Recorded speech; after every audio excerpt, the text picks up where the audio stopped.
اور حضرت نبی کریم صلی اللہ علیہ وسلم کے اس امت پر احسان عظیم، سب سے زیادہ احسانات ہم پر ہمارے پیدا کرنے والے اللہ کے ہیں، جس نے ہمیں ایمان کی دولت سے مالا مال فرمایا، مسلمان کے گھر میں پیدا فرمایا، انسان بنایا۔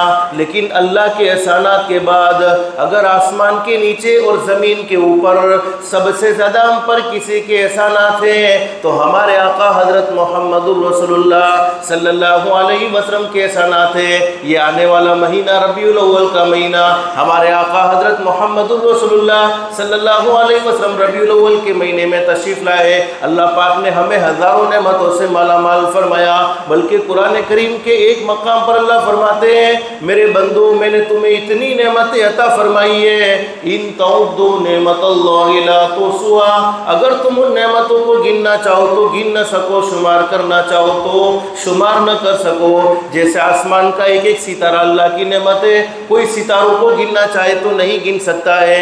بارش کا ایک ایک قطرہ اللہ کی نعمت ہے، کوئی بارش کے قطرات کو گننا چاہے تو نہیں گن سکتا ہے۔ مٹی کا ایک ایک ذرہ اللہ کی نعمت ہے، کوئی مٹی کے ذرات کو گننا چاہے تو نہیں گن سکتا ہے۔ ہمارے جسم کا، ہمارے بدن کا، ہماری باڈی کا ایک ایک بال اللہ کی نعمت ہے، کوئی جسم کے بالوں کو، باڈی کے بالوں کو، بدن کے بالوں کو گننا چاہے تو نہیں گن سکتا ہے۔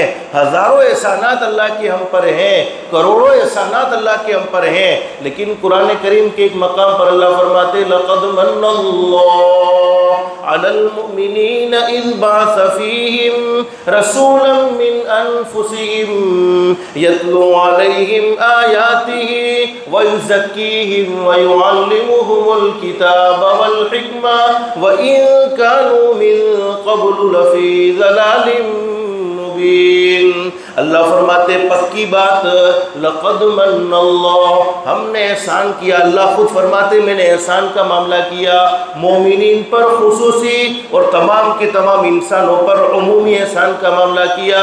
لقد من اللہ علی المؤمنین اذ بعث فیہم رسولا، کہ تمہارے درمیان میں نے حضرت محمد رسول اللہ صلی اللہ علیہ وسلم کو نبی بنا کر بھیجا۔ اب کیوں ہمارے نبی ہمارے درمیان میں تشریف لائے؟ زندگی گزارنے کا خوبصورت طریقہ سمجھا دے۔ کون سی زندگی گزارو گے تو کامیابی ملے گی، کون سی زندگی گزارو گے تو ناکامی ملے گی، کون سے کام کرو گے اللہ ناراض ہو جائے گا، کون سے کام کرو گے اللہ راضی ہوگا۔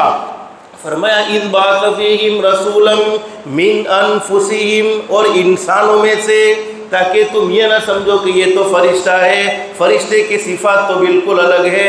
نہیں، ہمارے نبی حضرت محمد رسول اللہ صلی اللہ علیہ وسلم انسان بن کر دنیا میں تشریف لائے۔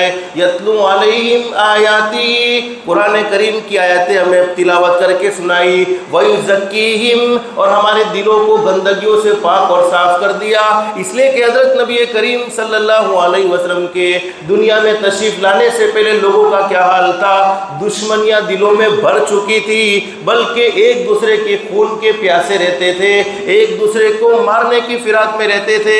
لیکن حضرت نبی کریم صلی اللہ علیہ وسلم نے آ کر کیا محبت کا پیغام دیا۔